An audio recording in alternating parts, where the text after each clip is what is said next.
booties for black girl nerds.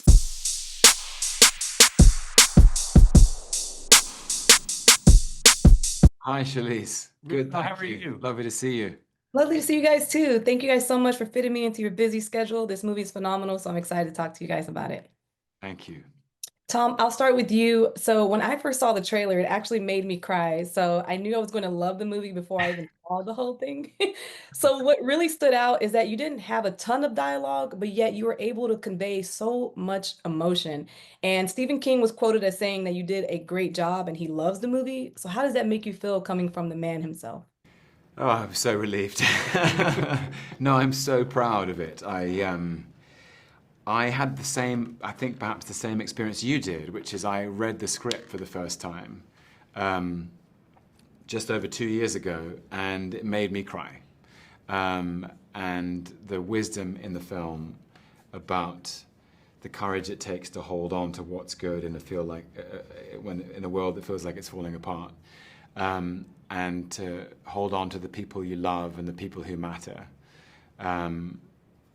And do whatever it is that expresses the multitudes you contain. Dance, sing, write, play music, run, play the piano, do math, whatever it is that gives you meaning, do that. Do that with every fiber of your being, because that is the business of living. I found it extremely moving. To tell a personal story, I remember at the age of 14, I think, I was 14 years old, I watched The Shawshank Redemption. I was at school, I watched it on a VHS we rented with a bunch of friends, and it left such a lasting impact on me.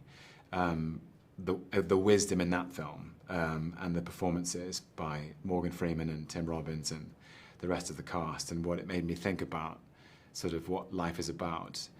And I think it's the same Stephen King that's written this. And it's just it's my enormous privilege to be in it. If I could go back in time and tap that 14-year-old kid on the shoulder and say, you'll get to be in one of these one day, I would probably just, dissolve into a puddle right there and then. Yeah, I feel so proud. I'm so happy that Stephen's happy. It's a great compliment. For sure, absolutely. And Mike, given that Stephen King is mostly known for his horror titles, I love that you took this one that has a deeper and more heartfelt message. Can you talk to me though about the choice to have Nick Offerman narrate, that approach in particular? I can't imagine a more perfect voice for this story, because Nick has a gentle distinction to the way he speaks that takes King's prose and I think just makes such a delicious meal out of it. I wish Nick Offerman would narrate my life. I mean, just day to day, exactly. It would be amazing. One of the things as a King fan, Steve's prose is the first thing to disappear in a film adaptation, because a lot of what he writes in his descriptions are cast aside in favor of dialogue and action. And so this was an incredible opportunity to take those words from the short story and put them right up on screen.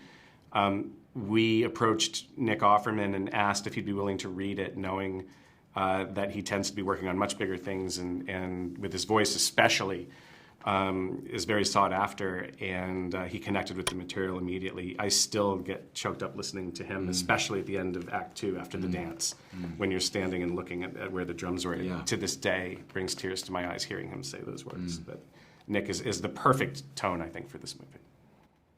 Yeah, it gave the perfect amount of a little comedy to it, a couple laughs here and there. So I absolutely love it. I cannot wait for people to see it so I can talk to other people about it and see how they reacted to it. It's so beautiful. Thank you guys so much for your time. Thank you so much. Thank you. I'm doing great. Thank you guys so much for taking some time to fit me in your schedule. I really appreciate it. Mark, I'll start with you. So I want to ask about one scene in particular that really caught me off guard. There was a moment where you're yelling at young Chuck and you snap out of it and you apologize. And I'm not really used to seeing you in these angry roles. So how were you able to really film that scene and then immediately snap out of it and be like, okay, that's it. I'm not used to seeing that. So filming that sequence in particular, I really want to hear your perspective on it. Well, it's all comes from the story, and he has been told not to go up to this cupola, and he defies that, and it enrages Albie temporarily. But of course, he gets over it immediately and feels deep remorse for, and it really shakes up young Chuck's demeanor. It's, you read the script and you figure, what's required of me to make this scene as effective as it can be? So it was really dictated by the script, but I did feel horrible, tossing him down the stairs. I mean, overreaction much? Maybe a little. I thought it was fun. Oh, good. I kind of like. Yeah. I mean, I felt kind of lucky to have Mark Hamill yell at me. I mean, that was a once in a lifetime moment. There you go. Well, That's part of my next question. Yeah, actually, that's part of my next question. So you did give one of the best performances, and most of your scenes are with Mark. So what was it like working with such a legend like him and other talented actors? I imagine there must have been a lot going through your mind on set. Yeah, I mean, I grew up watching Mark, and going into filming, I was really nervous. I think somehow it got out that I was a little scared to meet Mark, and he was kind enough to take time out of his day to just have lunch with me. And I'll never forget that day. That was, it really kind of made me remember that he's just like a normal person, and he's there to film a movie with me. I was still kind of really excited, and I hope I didn't catch you off guard with that. No. The thing is, it's important to have some sort of establishing relationship. You just don't want to start on the very first day. How do you do? I'm Mark. How do you do? I'm Benjamin. And you go. Alec Guinness took me out to lunch before we started working on Star Wars for that very reason, and I never forgot that. So it was important for me, and I'd rather sit in my hotel or go out and meet the crew. They're going to be your family. You spend more time with the crew and the cast than you do with your own family when you're working. So it was great. I went out and I met him. We had lunch, and I got to meet all the other actors I wasn't working with, like Chiwetel. Yeah. And Carl Lumley, and Jacob came to lunch with us too. I think Samantha was there. Yes. Trinity came for a second. But I'm very isolated, so I mean, it's an honor to work near these actors rather than with them. Yep. That's a great response. Well, hey, speaking of honor, it is an absolute honor to talk with you. My boyfriend James is so excited for me to talk with you. He's a huge Star Wars fan, like great. geeked about it. So, and this film is absolutely beautiful. Like, I cried at just the trailer, so I just knew when I saw the movie that I was just going to be in tears. And it's absolutely beautiful. You guys both gave phenomenal performances, and I really appreciate your time today. Well, thank you very much. So much. Very kind of you to say. Thank you. Good. How are you? I'm doing great. This movie is so beautiful, so it's great to talk to you guys about it. I think it's beautiful too. I share that. I share that. So nice. So your character in particular had a very relatable introduction, because we've all gone through like a breakup and like not really been like happy about the way the message was delivered. But then she goes and immediately dances the feelings away. So can you talk to me about filming that scene in particular, because that number was just so awesome. Filming that scene, it was brutal and wonderful, and such a perfect moment that represents the spirit of the film. It's just because, yes, there is suffering in life, but there is also joy, and they complement each other so beautifully in that moment. Because even participating in the scene, it's like the pain in my feet was so intense in between takes. But once I would start dancing, it would just go away. And I think dance can be used like that in everyone's life. Just if you're like getting into your body, feeling what it is to be alive, I don't know, it helps. That's what I do. And it does help that Tom is just such a naturally great dancer. Like, he's known on the side away from acting of being a really good dancer. A pleasure. And there's so many life lessons to take away from this film. There's like happy moments, there's sad moments, but what do you want audiences to leave and walk away from the theaters taking from this film? Hmm. Well, I mean, if just what it is to be alive, asking themselves. I mean, I'm sure everybody asks, like, why am I here? What am I doing? What brings you joy? I think Mike at TIFF went into the history of the word, what it is to enjoy something, and it means to bring joy instead of like get joy. And I hope that people walk away from this asking themselves how to bring joy, not only into their own lives, but into the lives of others and just into the world. Yeah, no, that's a great response. And my last question, of course, I love asking people this when they adapt a film from a novel. Hearing the actual author say this is a great film, that he enjoyed it, like what kind of pressure do you felt like you had to really like deliver when you have the actual author is like alive and well to watch the film and give his critique?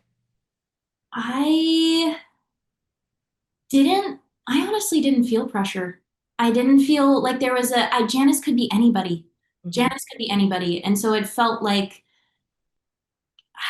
regardless of how the dance turned out, if I brought a spirit of joy into it, then Janice would come alive.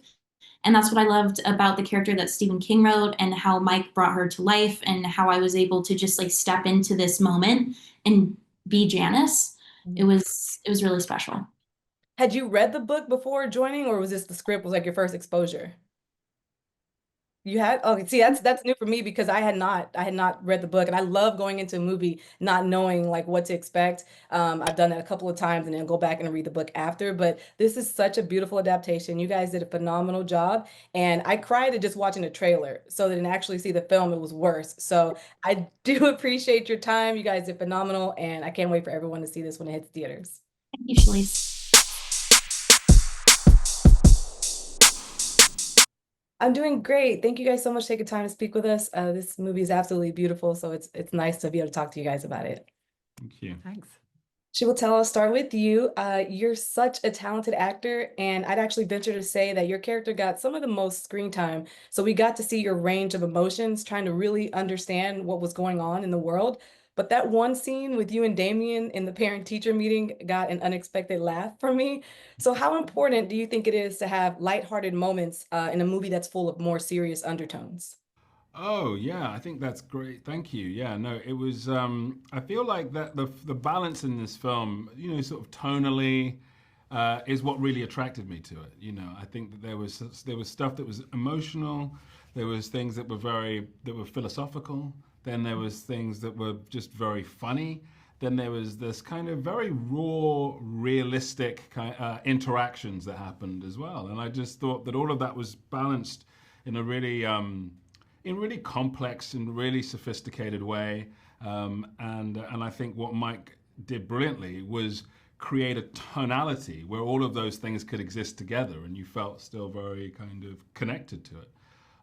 So I just thought it was really richly drawn, and so all of those kind of elements were exciting for me. I would also say that it's like such a human thing to have humor in the face of adversity, especially in Scotland. Like if I think about like relatives who may have passed away and things like that, what I mainly remember are the jokes flying towards the end. Yeah. And it's interesting as humans that we do that in those moments. Kind of gallows humor. Yeah. Sort of vibe, yeah. My dad used to say, you got to laugh to keep from crying. Yeah, it's true. And Karen, I think Felicia and Marty have such a great, like, they have such great chemistry that goes beyond having to show like physical touch or expressing feelings. And I'm always interested to know, like, when you're an actor in a movie that has such an emotional pull, when you watch the movie and like, do you feel like it's okay to cry? Like, do you cry? Does it pull that from you, or is it different because you're in it as well? Good question. It's different from project to project. But generally, I can watch things fairly objectively, and I will just full on start crying. And that's what I did with this film. I was crying the whole time, and then laughing, and then crying again. It's kind of weird to do that at yourself sometimes, or the scenes that you're in. But no, I just think that this film really kind of evokes all of those emotions, and I was able to feel them, even though I saw how the sausage was made.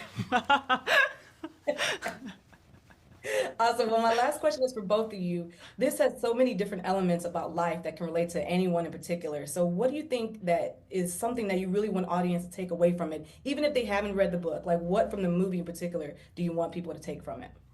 I just think it's that. I think the story really speaks to this idea that when everything is kind of collapsing around, it's the human connections that we've made that are the most valuable and are the only things that truly save us, and are the only thing by which we can really identify ourselves. You know, it's the connections and the loves that we've had with the people in our lives. And I think that outside of, I think technology has completely sort of has done a lot of eradication of real connection, and I think this film really speaks to that reconnecting with people emotionally. I think I would also say, when I watched the film, I really took the message of do what you love, and the time that you have is precious, and none of us are getting out of this alive. So do the things that bring you joy, instead of getting stuck in situations where you are doing something that, doesn't feel right, and you're just plodding along anyway. Great answers. I appreciate that. Well, I definitely took those things from the film. It's absolutely beautiful, crying and just so much emotion from it. So thank you guys so much for talking to us about it, for bringing this to life on the screen. People are really going to love it when it comes to theater. Thank you guys so much for your time. Thank you.